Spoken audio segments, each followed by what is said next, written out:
بسم اللہ الرحمن الرحیم۔ حاشی ٹی وی کے معزز ناظرین، السلام علیکم ورحمۃ اللہ وبرکاتہ۔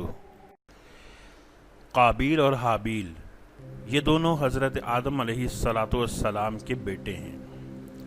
ان دونوں کا واقعہ یہ ہے کہ حضرت حوا رضی اللہ تعالی عنہا کے ہر حمل میں ایک لڑکا اور ایک لڑکی پیدا ہوتے تھے، اور ایک حمل کے لڑکے کا دوسرے حمل کی لڑکی سے نکاح کیا جاتا تھا۔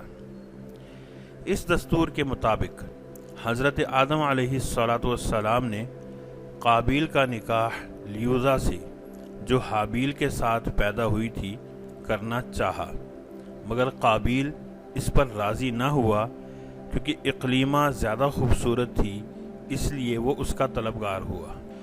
حضرت آدم علیہ السلام نے اس کو سمجھایا کہ اقلیمہ تیرے ساتھ پیدا ہوئی ہے، اس لیے وہ تیری بہن ہے، اس کے ساتھ تیرا نکاح نہیں ہو سکتا، مگر قابیل اپنی ضد پر اڑا رہا۔ بالآخر حضرت آدم علیہ السلام نے یہ حکم دیا کہ تم دونوں اپنی اپنی قربانیاں اللہ تعالیٰ کے دربار میں پیش کرو، جس کی قربانی مقبول ہوگی وہی اقلیمہ کا حقدار ہوگا۔ اس زمانے میں قربانی کی مقبولیت کی یہ نشانی تھی کہ آسمان سے ایک آگ اتر کر اس کو کھا لیا کرتی تھی۔ چنانچہ قابیل نے گندم کے کچھ بالیں اور حابیل نے ایک بکری قربانی کے لیے پیش کی۔ آسمانی آگ نے حابیل کی قربانی کو کھا لیا اور قابیل کے گندم کو چھوڑ دیا۔ اس بات پر قابیل کے دل میں بغض و حسد پیدا ہو گیا اور اس نے حابیل کو قتل کر دینے کی ٹھان لی، اور حابیل سے کہہ دیا کہ میں تجھ کو قتل کر دوں گا۔ حابیل نے کہا، قربانی قبول کرنا اللہ تعالیٰ کا کام ہے، اور وہ پرہیزگار بندوں ہی کی قربانی قبول کرتا ہے۔ اگر تو متقی ہوتا تو ضرور تیری قربانی قبول ہوتی۔ ساتھ ہی حابیل نے یہ بھی کہہ دیا کہ اگر تو میرے قتل کے لیے ہاتھ بڑھائے گا تو میں تجھ پر اپنا ہاتھ نہیں اٹھاؤں گا، کیونکہ میں اللہ تعالیٰ سے ڈرتا ہوں۔ میں یہ چاہتا ہوں کہ میرا اور تیرا گناہ دونوں تیرے ہی پلے پڑیں اور تو دوزخی ہو جائے، کیونکہ بے انصافوں کی یہی سزا ہے۔ آخر قابیل نے اپنے بھائی حابیل کو قتل کر دیا۔ قتل کے وقت حابیل کی عمر 20 برس کی تھی، اور قتل کا یہ حادثہ مکہ مکرمہ میں جبل ثور کے پاس یا جبل حرا کی گھاٹی میں ہوا۔ روایت ہے کہ جب حابیل قتل ہو گئے تو 7 دنوں تک زمین میں زلزلہ رہا، اور وحوش و طیور اور درندوں میں اضطراب اور بے چینی پھیل گئی، اور قابیل جو بہت ہی گورا اور خوبصورت تھا، بھائی کا خون بہاتے ہی اس کا چہرہ بالکل کالا اور بدصورت ہو گیا، اور حضرت آدم علیہ السلام کو بے حد دکھ ہوا، یہاں تک کہ حابیل کے رنج و غم میں 100 برس تک کبھی آپ کو ہنسی نہیں آئی، اور سریانی زبان میں آپ نے حابیل کا مرثیہ کہا، جس کا عربی اشعار میں ترجمہ کچھ یوں ہے: تمام شہروں اور ان کے باشندوں میں تغیر پیدا ہو گیا، اور زمین کا چہرہ غبار آلود اور قبیح ہو گیا، ہر رنگ اور مزہ والی چیز بدل گئی، اور گورے چہرے کی رونق کم ہو گئی۔ حضرت آدم علیہ السلام نے شدید غضبناک ہو کر قابیل کو پھٹکار دے کر اپنے دربار سے نکال دیا، اور وہ بدنصیب اقلیمہ کو ساتھ لے کر یمن کی سرزمین عدن میں چلا گیا۔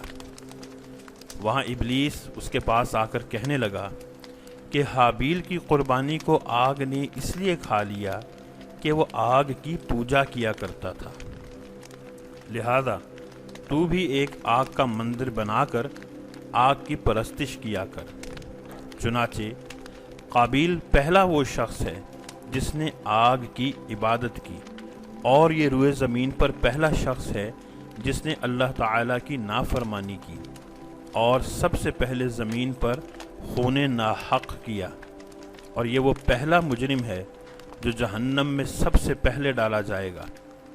اور حدیث پاک میں ہے کہ روئے زمین پر قیامت تک جو بھی خون ناحق ہوگا قابیل اس میں حصے دار ہوگا، کیونکہ اسی نے سب سے پہلے قتل کا دستور نکالا، اور قابیل کا انجام یہ ہوا کہ اس کے ایک لڑکے نے جو کہ اندھا تھا اس کو ایک پتھر مار کر قتل کر دیا، اور یہ بدبخت نبی زادہ ہونے کے باوجود آگ کی پرستش کرتے ہوئے کفر و شرک کی حالت میں اپنے لڑکے کے ہاتھ سے مارا گیا۔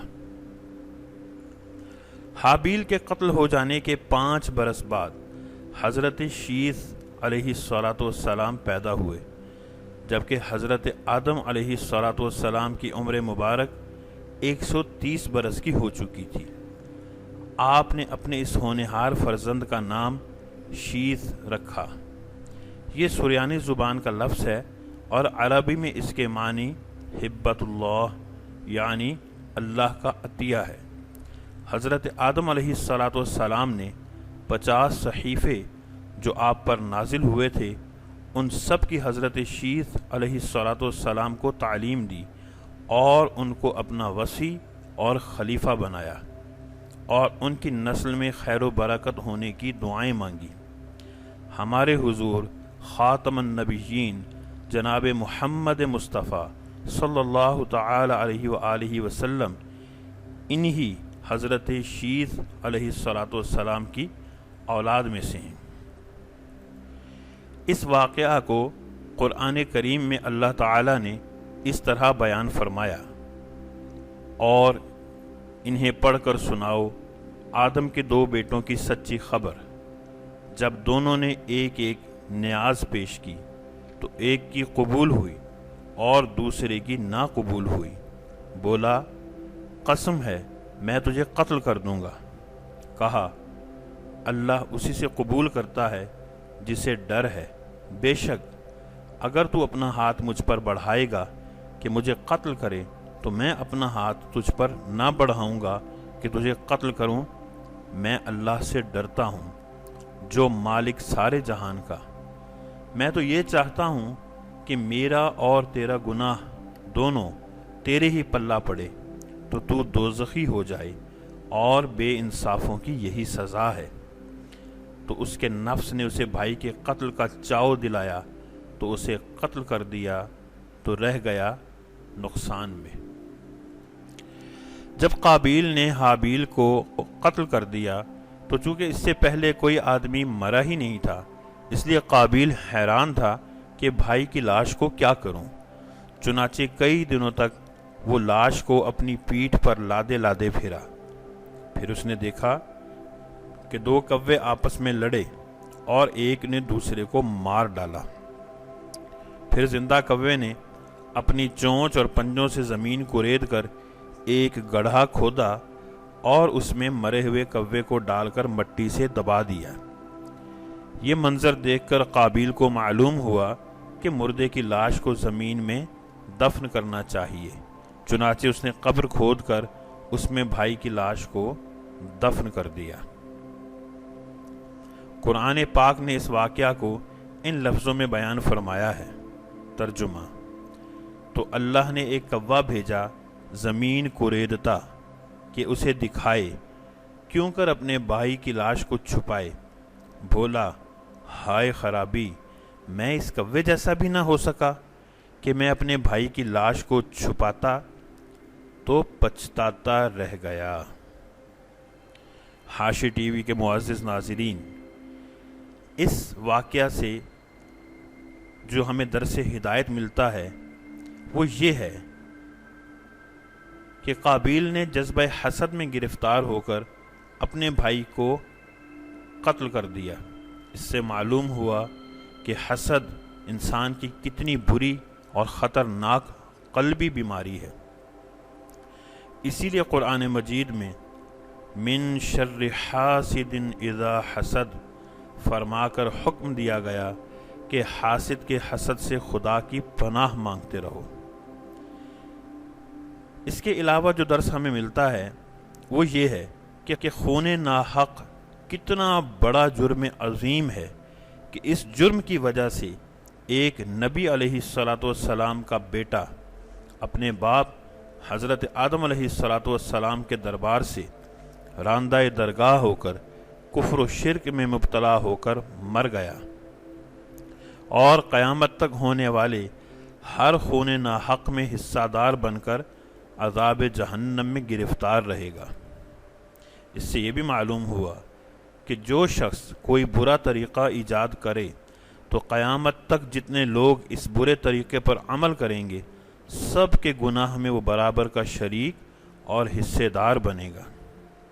اس سے یہ بھی معلوم ہوا کہ نیکوں کی اولاد کا نیک ہونا کوئی ضروری نہیں، نیکوں کی اولاد بری بھی ہو سکتی ہے، کیونکہ حضرت آدم علیہ السلام اللہ تعالیٰ کے مقدس نبی اور صفی اللہ ہیں، مگر ان کا بیٹا قابیل کتنا خراب ہوا وہ آپ سن چکے۔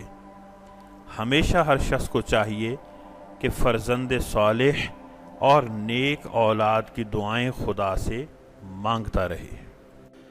معزز ناظرین، امید ہے آج کی ویڈیو آپ کو پسند آئی ہوگی۔ اس صورت میں ویڈیو کو لائک اور شیئر کر دیجیے گا، ہمارے چینل کو سبسکرائب کر دیں اور ساتھ ہی گھنٹی کے نشان کو بھی دبا دیں تاکہ آنے والی نئی ویڈیوز سب سے پہلے آپ تک پہنچ سکیں۔ اللہ تعالیٰ سے دعا ہے کہ ہمیں آسانیاں عطا فرمائے اور آسانیاں تقسیم کرنے کا شرف بھی عطا فرمائے۔ اپنا بہت سا خیال رکھیے گا۔ اللہ نگہبان۔